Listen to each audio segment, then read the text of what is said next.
In Newfoundland and Labrador, we are known for speaking with local flair. We know that we speak some colorful dialects. We use words like ducky, mazi, and souk, and we love zitla. But there are millions of people around the world who communicate in ways often dismissed by others.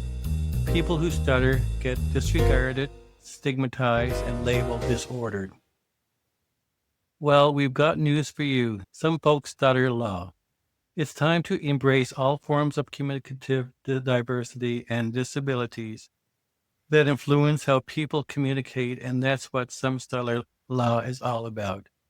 So, Some Stutter Law today welcomes David Stones. Now, just a little bit about David. Oh, and first of all, David, you know, congratulations on your award, and just let our listeners know you've been awarded the Stratford Poet Laureate 2025-2028. So That's congratulations. I correct. mean, this is quite the accomplishment. Well, thank you so much. It is quite an accomplishment. But quite honest with you, not to be egomaniacal, it's sort of the pinnacle of my poetry career, to be honest with you, and it is a tremendous honor. I mean, among other things, Stratford is an artist colony unto itself. So, to become the poet laureate here, I think is a special. It's really special for me, and I actually started yesterday.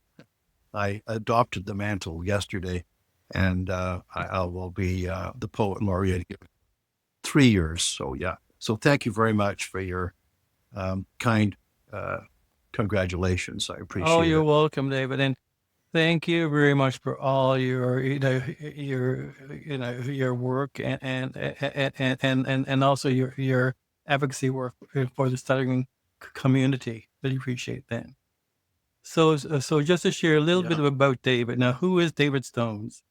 David, I've I have also also been Googling you as well, and it's such a wealth of wonderful information about you on Google.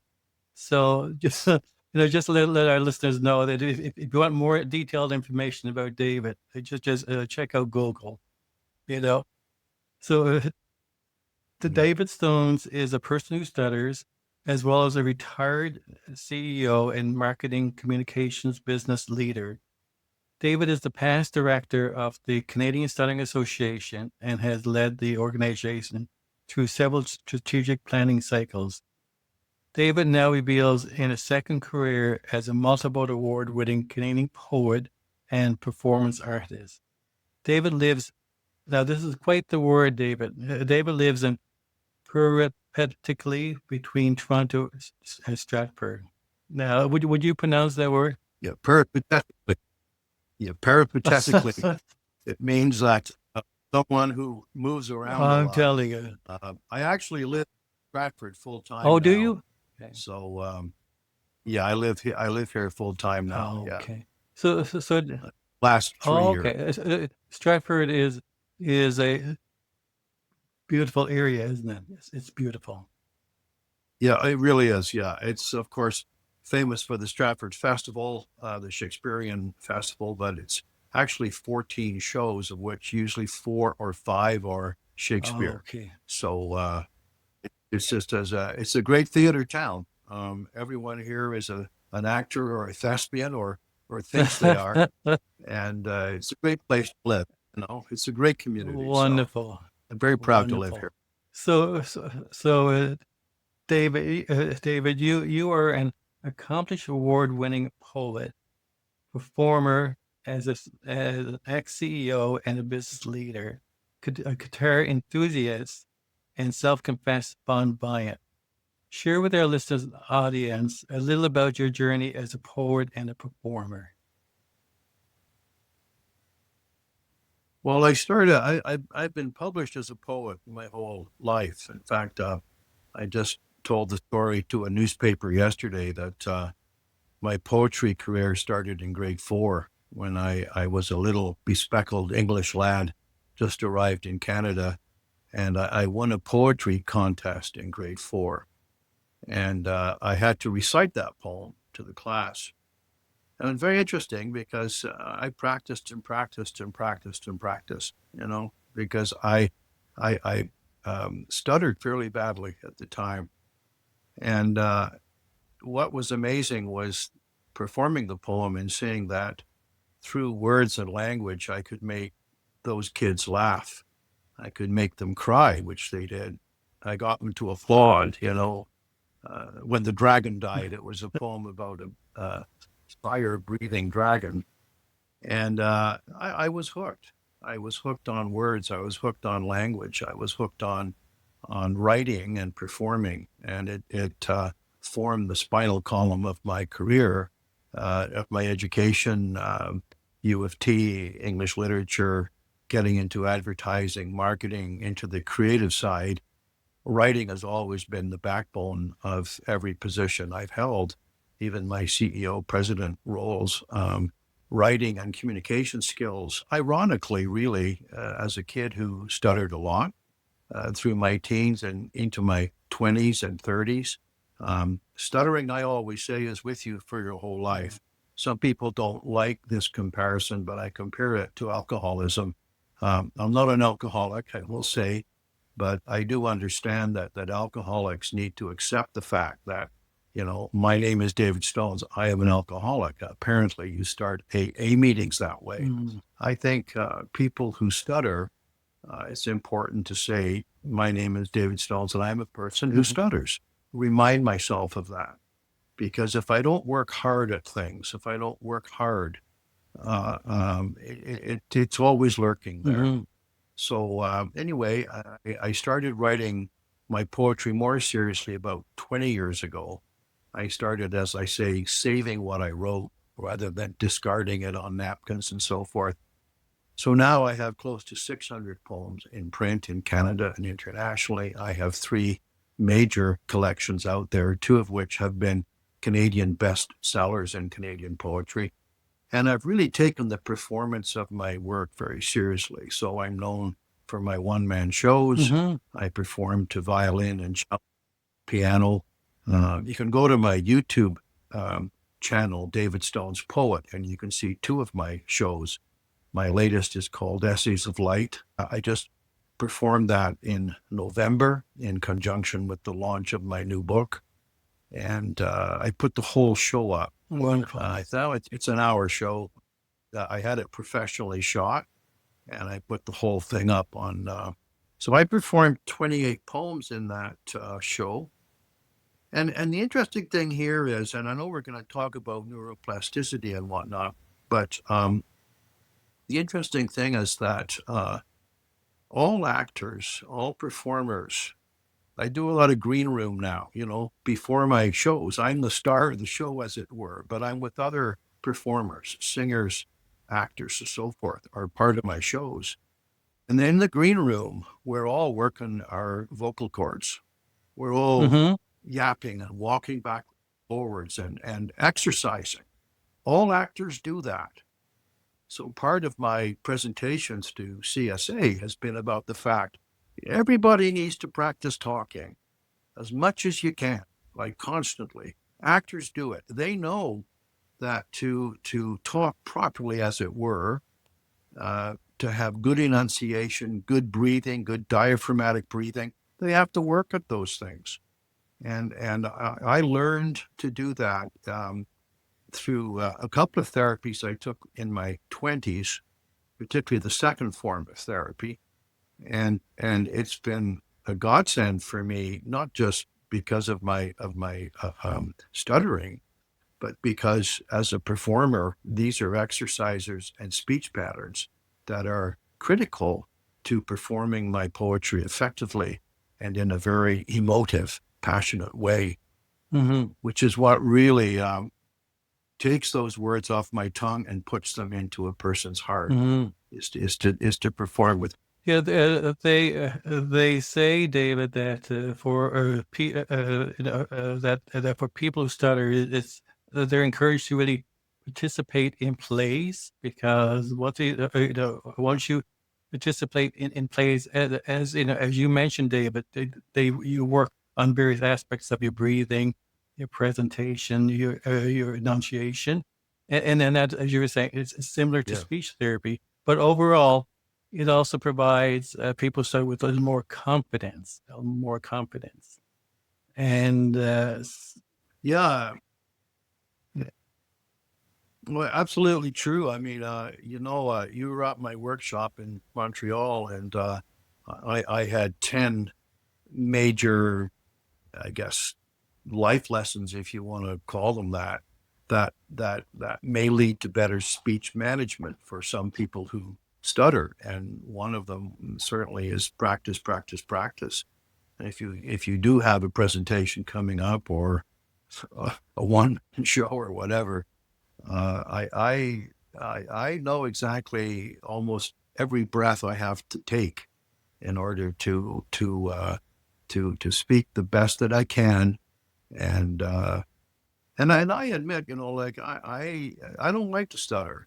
I don't accept my stutter. I never have. mm, I've always battled it, and I know there's this big talk about acceptance, and I understand it. I think that you do have to accept who you are always, but I always want it to be something different, if you will. mhm, It's a real conundrum for me, mhm, mhm, and that was why in the stuff I handed out in Montreal, the final step was something to do with self-image, where I say it's kind of optional whether you change your self-image or not. Um, I identify now, I don't identify as a person who stutters. I identify as a person who doesn't stutter. But like all people, I stutter sometimes. mhm, But I don't adopt the mindset. I can't do shows thinking I am a person who stutters. Oh my God, that this, what happens if I have a real blockage up there? I have to go to a different zone in my head. And I yeah, know the that's American Stuttering controversial. I Association know really they really speak frequently about acceptance, accepting the fact that you are a person who stutters. I've watched a lot of videos about this on YouTube, and there are certainly some speech therapists out there who don't accept that philosophy. That they say that you can't see stuttering as your enemy and your opponent, and you can't victimize yourself. That's for sure. But I always saw it as something I want to overcome, not something I want to accept. And I know that's a mhm, controversial position, but I never met a person who stutters yet who didn't wish that they didn't stutter, or didn't wish mhm. that they stuttered less, or that they could manage it better. So that's really where I come from. So, David, you just mentioned that that you don't consider yourself as a person who stutters, but there's this a zone sort of thing that I mean that you stutter, but you're able to control it, but you made this leap in some way that you don't consider yourself a person who stutters. Do you want to elaborate a little bit more on that? Because I mean, this is new Yeah, for me to hear as well. I'm sort of, I don't want to overstate it. I'm probably 50-50 on it, because on the other hand, I also said earlier that once you're a person who stutters, you're always a person who stutters, right? But I've got to have the self-image of fluency. I have to see myself speaking Okay. fluently in order to do Okay. it. I used in my workshop in Montreal, I used the example of obesity. And there are studies of chronically obese people. They have the self image of being chronically obese. When they lose weight, they, they, you, you, you always grow towards the image you have of yourself. So when they lose weight, many obese people will gain it back. They don't see themselves as being thin. It's not who they think they are. And this is So why it's a mindset. It's a mindset. Yeah.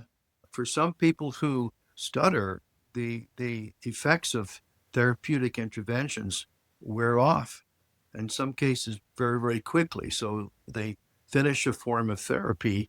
This is what I understand. and their fluency might be 50% better. But if their mindset is still this haunting fear of stuttering, and they still see themselves as a person who stutters with a particular frequency, they will migrate back to that uh, speech performance. And I believe, again, I'm not a speech language pathologist, but Mm-hmm. uh, a lot of there was that I didn't get to hear it. Don McLean, is it? Yeah, who Don who McLean. who Don just did McLean. a Yeah. yeah, he did an excellent speech in Montreal on loving yourself, and he just did a 2 hour workshop on Zoom, I think, on loving yourself. And that's sort of the same idea that I have, that your mindset needs to be embracing of yourself, accepting yourself. Yeah. But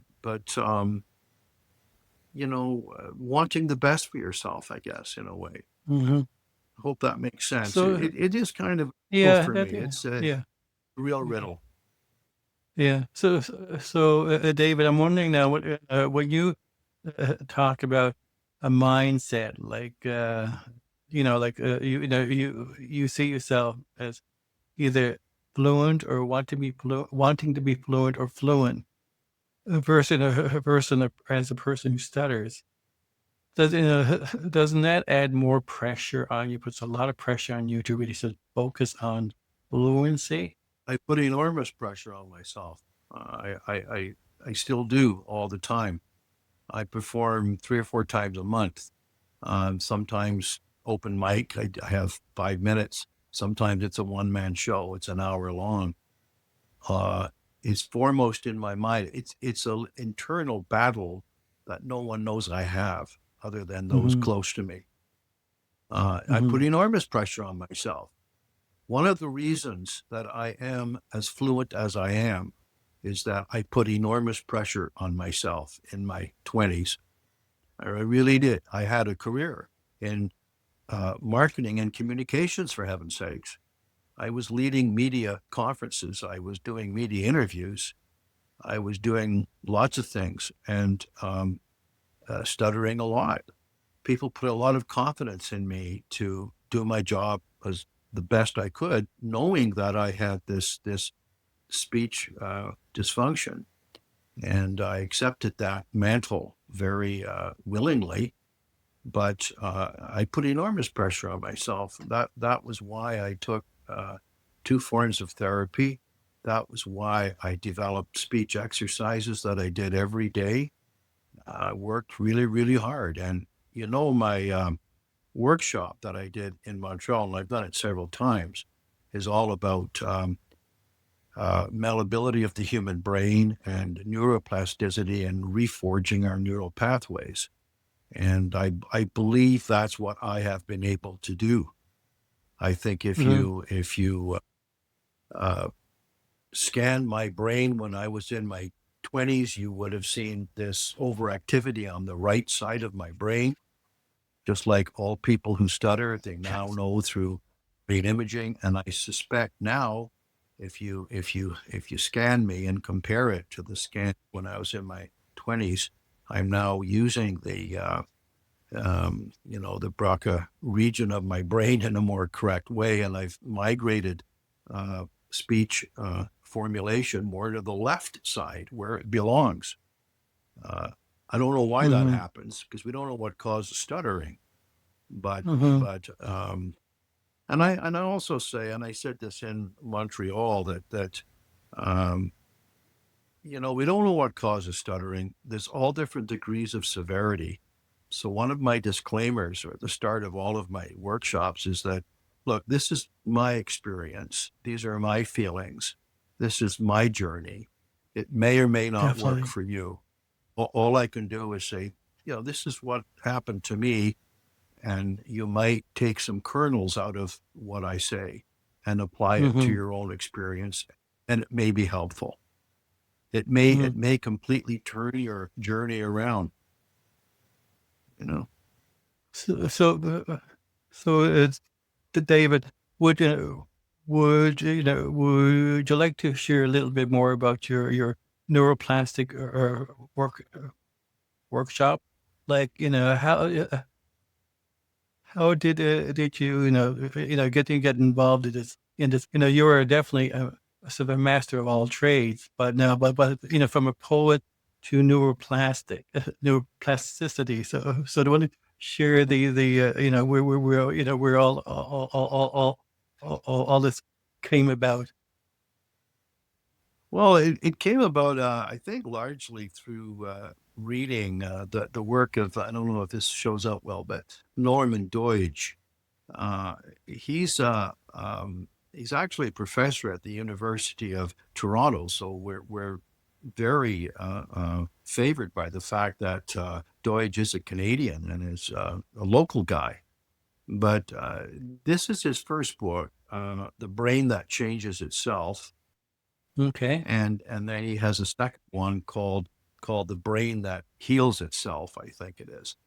And these are all about neuroplasticity and about how, for example, people who suffer aphasia after a stroke and their speech is heavily affected, how the brain, and we now know this through brain imaging, that the brain is totally remarkable.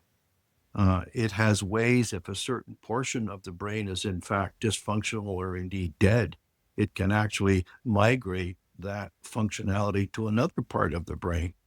Um, there, there are in those two books, there are small sections on speech dysfunctionality, not specifically stuttering. And I've actually offered to Ava, I said, I'd be quite happy to try to track down Norman Doidge and have him as a speaker at our next CSA conference. Um, we know through we so that's what got me into it was just I read a lot. I read 100 books a year, and Mm, someone told me about Deutsch's stuff, and I read those two books. This one I think came out around 2008, so it's been around a long time. I read those books, and I could see how he was applying it um, to brain functionality and how we learn musical instruments and so forth, and how it applied to stroke victims. Deutsch himself has been able to perform what we might even call miracles with stroke victims, particularly with speech impairment. So that's what really got me into it. And of course, with the wonders of the internet, you can do a lot of research. There's a lot of hmm stuff on the internet now. I quoted there are people now claiming that through different now. So we know that people who stutter, we know through brain imaging, have hyperactivity in the right hemisphere of their brain. We do not know cause and effect. We don't know whether they have the hyperactivity because they stutter, or or the stuttering, uh, or or or because they have the well, you know what I mean. We don't know sure. what's the cart and horse. We need to Yeah. get that straight. Uh, but we also know that as a person attains more fluency, uh, the activity migrates more to the left hemisphere and to the Broca region of the brain, which is the region that actually governs speech. Again, we don't know the cause and effect. Uh, we know that there are uh, three ways that we can now reforge the neural pathways. The first is through practice and rote. This is how you learn a musical instrument. This would be fluency shaping exercises when we hmm speak about stuff. The second is that there are experiments, and the CSA has carried articles about electronic and technological intervention through electronic brain stimulation. Uh, there are some interesting experiments underway to help the person who stutters or who has a certain speech dysfunctionality migrate the pattern or the speech back to the left hemisphere. And the third way is through pharmaceutical intervention. And there were people in Montreal who take pills and say that it really, in fact, Dr. McGuire from California openly discusses the fact that he Oh, takes a pill or two a day, sure. and I think they're a form of beta blocker or something like that. Mm-hmm. And he said to me before, David, if I didn't take these pills, you could hardly under like you would really notice in my speech fluency. So these three forms of intervention, rote, practice, working hard, what we might call fluency shaping, um, technological, electrical, if you will, brain stimulation techniques, and then thirdly, pharmaceutical. And I think honestly, to be honest with you, Greg, I believe we're going to find because of brain imaging, we're going to learn more about the causes of stuttering, and particularly through electronic brain stimulation and pharmaceutical. I believe that in time we will solve the issue of stuttering and be able to quote unquote cure it. I'm going to use that big word. You know, we The we C we were word, yeah. imaging we were not imaging the brain well till the 1980s, and stuttering has been with us since the beginning of mankind. Mhm. 5,000 years or something. I was hearing. It's been with us since the beginning of mankind, but only in the last 40 to 50 years have we made major strides, and it's because of our ability to image the interior of our heads, and we can see Mhm. what happens when a person stutters versus a person who doesn't stutter reading the same paragraph. We can see Mhm. what a fluent brain looks like and what a non-fluent brain looks like. And as I say, we're not clear on the cause and effect, but we're honing in on it. We're getting closer to it. Mhm. So that's what my neuroplasticity course focuses on, that first form of intervention, which is what I call rote or practice, Mhm. because that's the only one I know, and it's the one I practice all the time. I read aloud all the time. Of course, I have my shows, I have my poetry stuff. I have 4 or 5 performances a month. I now am the poet laureate of Stratford, so I'm going to have lots of opportunity, and I think that's great. I embrace it. I love it. I love performing my stuff. And it's great for me because I love talking, ironically, as you can tell. I love talking. Well, I great. don't, Good, David. Yeah. So, yeah. David, would you would you classify your neuroplasticity sort of workshop, or your neuroplasticity as a speech program? Would you officially call it, from your perspective, as another form of speech therapy?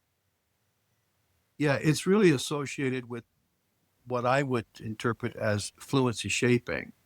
Like it really is. It's around diaphragmatic breathing, and it's around practice, practice, practice, practice, practice.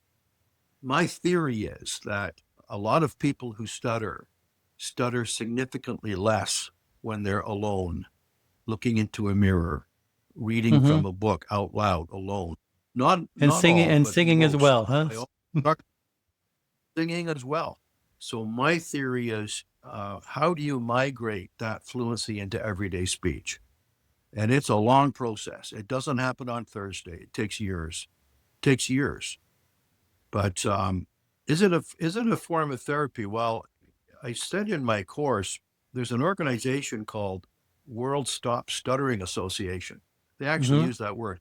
It is about neuroplasticity.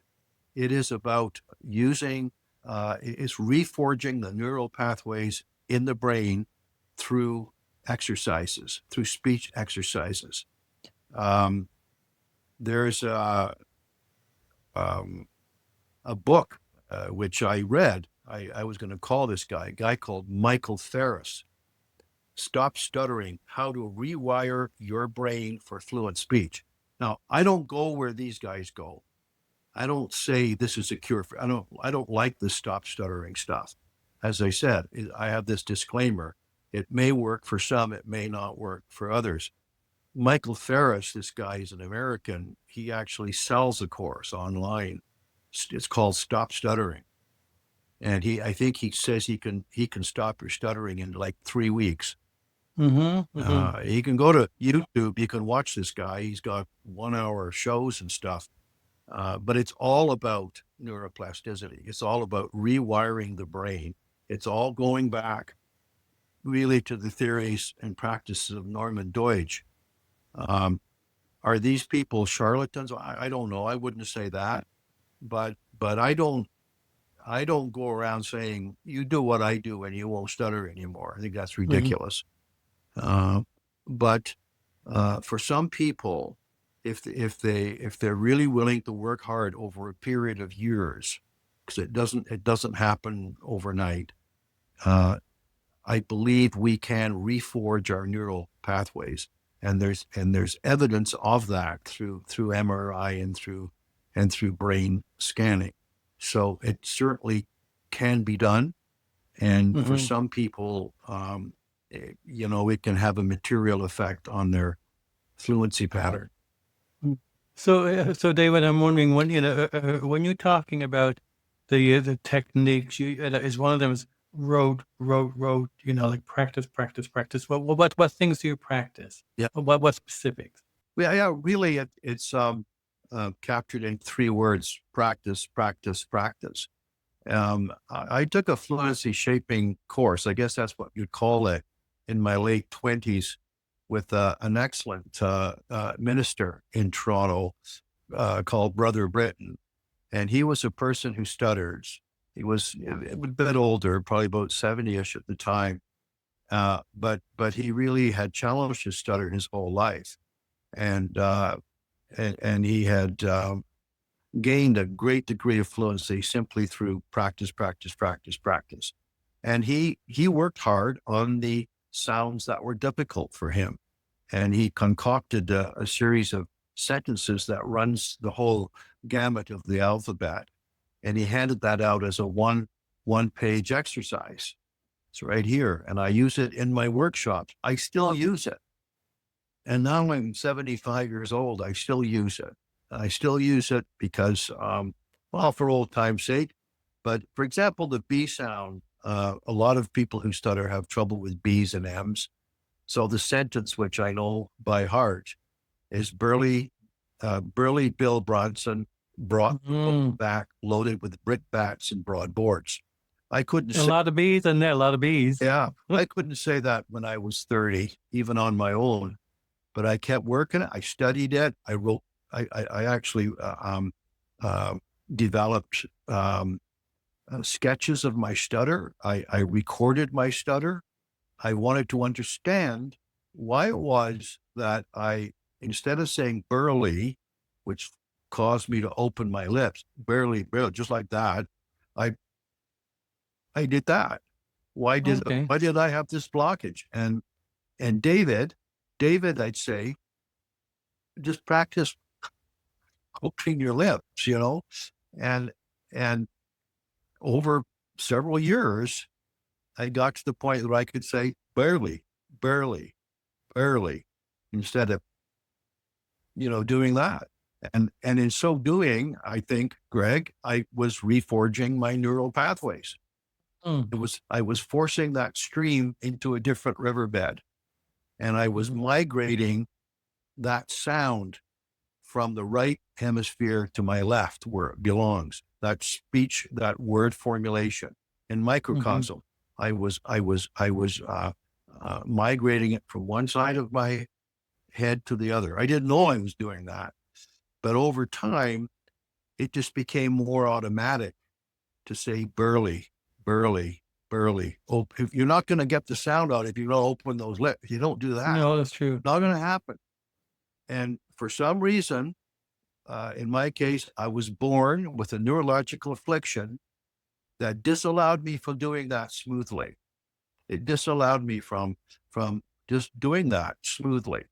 Probably somewhat related to I'm using the wrong side of my brain. Who knows? We're learning more about it. But Mm. and all of these sentences, like the M sound, many men of many minds, many mice of many kinds, mixed and mingled mid the minds. I had a lot of trouble with M sounds. Again, like a lot of people who stutter. Same with the P sounds. And now I can stand up in front of a workshop of 50, 60 people. I can go through that whole list and Mm. I don't stutter once. And it's Mm. because I've done those sentences, Greg, thousands of times, thousands of times. That's And again, wonderful, David. I don't say that's going to work for everyone at all. In fact, I'm quite sure it's not going to work for everyone. There are different Mm. causes of stuttering, I believe. There's different levels of severity. Uh, no two people I've ever met stutter exactly the same way. And some people who stutter have uh, emotional challenges, even if they don't stutter. So their stuttering magnified all their anxieties. And stuttering, of course, having a speech dysfunctionality is a very emotional trip, isn't it? I mean, it's something we all kind of, Without question, David. without It's question. So you've got definitely. all these things to overcome. Yeah. But that's where all my other pointers come in hand, like speak in difficult situations, force yourself into difficult situations, speak early in meetings, ask a stupid question early because it relieves your anxiety about what happens Hmm. if they ask me a question. Well, you ask the question. You stand Hmm. up and stutter and ask the question, and you sit down and you feel great. You know, Oh, definitely, because even though, yeah, it's out in the other, the open. Because yeah, David, well, like for years and years, I always classed myself as a covert person who stuttered, and so I did everything in my power, but I caused myself much more hardship emotionally and sure, psychologically. But yeah, now you see what I've been doing for a few years now is I just I introduce myself. My name is Greg O'Grady. I'm a person who stutters. yeah, So, because, I'm a firm supporter now, based on my lived experience, and this is Greg O'Grady talking, that it's so important for self-disclosure. Because yeah, once it's open, it's almost like, letting the line on the den sort of thing, you yeah, know? yeah. No, I know what you're saying. Exactly true. Yeah, Exactly true. self-disclosure. So, Yeah, so David, does well, I'm looking at your list here, the fluency shaping practice list, yeah, and geez, I've always had trouble with my name as well, Greg. I mean, I yeah, remember years ago when it was about in elementary school, I knew I had trouble saying Gregory, so yeah. I sort of introduced myself as saying, "My name is Paul." I changed my name because As Paul long is as, much easier. as long as you didn't use Sheila or something. Oh, that's true. Yeah, that's My true. I name's didn't use Jennifer. Sheila. Yeah, So I'm curious, David. What is the reactions now? From the science communities, like researchers, speech language pathologists, people who study about your fluency program. well, I mean, I'm not a speech language pathologist. I can only say that I've done that workshop twice with the CSA, and I was the keynote speaker in 2019 or 20. I think it was 2019 because I think COVID hit, so it was the last one before COVID. I was the keynote speaker, and I can only say when I do the workshops, I get 50, 60 people in the workshop, and I get a really great feedback. It makes a lot of sense to people. It's not rocket science. I mean, it is based on this fluency shaping technique that has been around for years and years and years and years and years. I think some of the things that I do, like using audio recording and really, like, for example, the G sound, like you say that you have trouble with it. I really, really study what my exact trouble is with a B or an M sound or a P. I really want to understand what's happening mechanically to understand that, and then just try to practice, practice, practice, practice. And I think in many cases, people can make a lot of progress. I mean, I learned to play a guitar at age 60, you know, Mm, and I play now all the time. Now, it is true, and we know this again through brain imaging and neuroscience, that the brain does become less plastic as we grow older. You know, it does become less plastic, which explains why um, uh, children who stutter and teens who stutter, if they get working on things when the younger you are, the greater the chance that the person will overcome their speech dysfunctionality. mm, So it is very true. It's the same with learning a musical instrument. The older you are, the more difficult. Learning a language, a new language, is the same thing. But what is important is that the brain remains plastic your entire life. It may lose some of its capacity to change, but it's still there. And for many people, it's there in spades. A lot of, you see people uh, going back to university in their 70s. So uh, the brain's a remarkable thing. And that's all I mm-hmm. say. And I just I encourage people who stutter to really embrace their stutter from a study standpoint, like really study it, try to understand it, um, and befriend it. It's a form of acceptance. Oh, definitely, definitely, Dave. But Yeah. but on the other hand, it's okay to challenge it too, to a degree, and say, I think if I really work at this, let's see what happens. Let's see what happens. Let's see what happens with the B sounds or the M sounds. And over time, you start to migrate those practices that you do in private in your room, looking into a mirror. You begin to migrate them into everyday speech. It just starts to happen. And you do hit a tipping point. You hit a tipping point where you say, I'm actually showing huge progress here. And it just gets better because emotionally you start feeling better. You start Mm-hmm. getting buoyed up emotionally. And Definitely. David, David, as as I mentioned earlier during our conversation, and we all know that, we're as as people who started, we're all on our individual journeys, trying to find some way, some peace of mind to manage our stuttering. And I'm thinking now, whether we hide our stuttering, whether we're an overt person who stutters, whether or not we're sort of, adapting, or or taking speech therapy. Isn't it all? Isn't this all considered masking our stuttering? We're masking it. mm, What's your thoughts about that? Is it a form of masking? well, Another. you mean what is, I'm not sure of your question. What is a form of masking? Well, I'm basing my years experience as a person Mhm. as a covert stutterer. So I hid my stuttering Oh, all the yeah. time. And but sometimes I feel that whether or not we all have our own way of managing our stuttering. Yeah. But whether it's, isn't the same as masking, but we're still hiding it in one sense, where we're trying to avoid it. Does that make sense? Yeah, absolutely true. I don't deny that certainly in the past I try to avoid stuttering. And so it's that simple. Yes, Stuttering, yes. not fun. It's a pain in the ass. So why, Stuttering can suck at so why times. wouldn't we Stuttering is try to avoid it? If I think another word will work better, then we perfect. both are really good at word substitution. Um, what I do say, like, absolutely, is that part of trying to become more fluent, um, you certainly have to stop avoiding speaking situations. You have to start embracing speaking situations as opposed to avoiding them.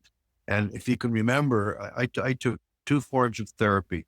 One was a desensitization course, if you will, that I took when I was about 24 or 25. I graduated university. I was working in advertising.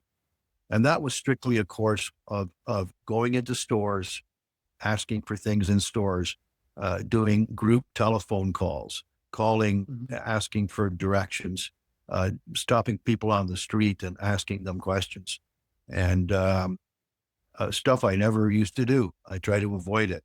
That was fantastic for me. It really got me over a lot of hurdles emotionally. And then that set things up for a few years later. I took this fluency shaping course with Brother Britton that dealt with the mechanics of speech as opposed to the emotional side of speech. Mm. So we all, as people who stutter, there is a certain degree of avoidance, I think, all the while, all the time. And we have different techniques of doing that. But I do insist that do not allow avoiding speaking situations or avoiding difficult speaking situations to be part of your avoidance, because that's a very negative rabbit hole to be going down, because you're not practicing your speech. You're not going to improve that way if improvement is one of your goals. And I did say earlier, although we all need to accept and embrace who we are and accept our stutter in that effect, I've never met a person who stutters who didn't want to stutter less or who didn't want to manage their stutter better. That's certainly Mm-hmm. true. I've never met that person yet. Uh, Mm-hmm. and yet, as I said earlier, you don't want to look at your stutter as an enemy, and you don't ever want to feel victimized. Like, why me? Oh my God. Why am I afflicted? You got to get beyond that and Mm-hmm. develop a buoyancy and um, you know, uh, a a passion, I guess, in a way. You have to Mm-hmm. overcome that sense of Okay. nation. It's not a good thing. Yeah. So David, I'm just wondering now, and this may be my last question, I think, anyhow.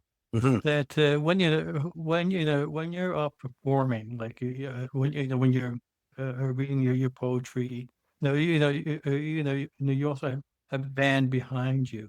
Band, Well, sometimes sometimes you do. I have musical accompaniment. Sometimes, not all Yeah, the time. but do you? I mean, are you in a different character? For example, that's what I'm trying to say. Are you Um, David or are you acting? Because sometimes I think it's, as I was mentioning earlier, when we talked about it, being in a play, performing a different role, it's we're in a different character. It's almost like we're leaving us yeah, yeah. stuttering behind. Well, I suppose you might express it that way, but I always say I don't read a poem. I perform the work. So I inhabit the poem. I inhabit the performance. I think I inhabit my speech all the time. I'm inhabiting right now.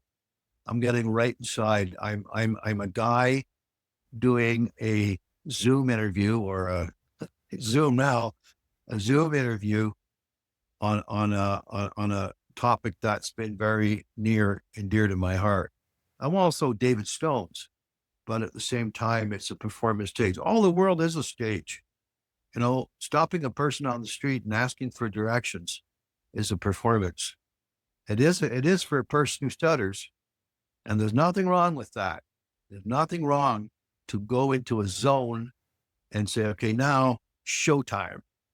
Show. Oh, definitely Excuse, different. excuse me, sir. Could you tell me how to get to? It's showtime. That's, When it doesn't come automatically to us. oh But no, that's but true. if you work, practice, practice, practice, you do get to the point that it does become more rote, if you will. Mhm. And I still, you know what? Someone said to me, a person who stutters, and I forget who it was. Forget who it was. It might have been in Montreal. This is interesting. So this would be a good way to end this thing. He said, it must be amazing to get up there and do a one-man show. He said, I watched your stuff on YouTube. It's amazing. He said, it must be so thrilling to do that as a person who stutters. I said, yeah, but it doesn't beat going through the Tim Hortons drive-in and ordering coffee. I said, that's a bigger thrill. Yeah.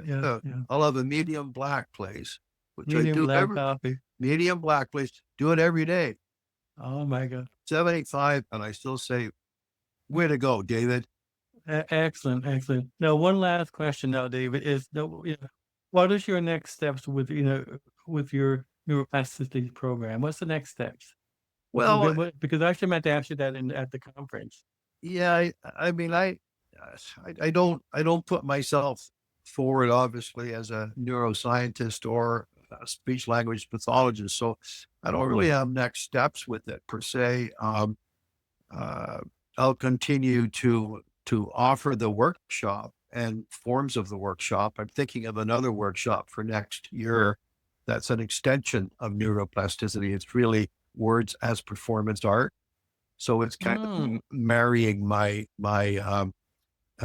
practice sessions that I do for poetry uh, into a form of speech therapy, which is so I think maybe that might be the next step for me. I'll continue reading a lot. I'm going to be in touch with Ava. I'm doing the next strategic plan for the CSA. She was in touch How are you? about that. So I've done all the strategic planning for the CSA since 2009 when we resurrected the organization. We pulled it out of the ashes. So she did speak to me about doing it in the early spring, mid spring time.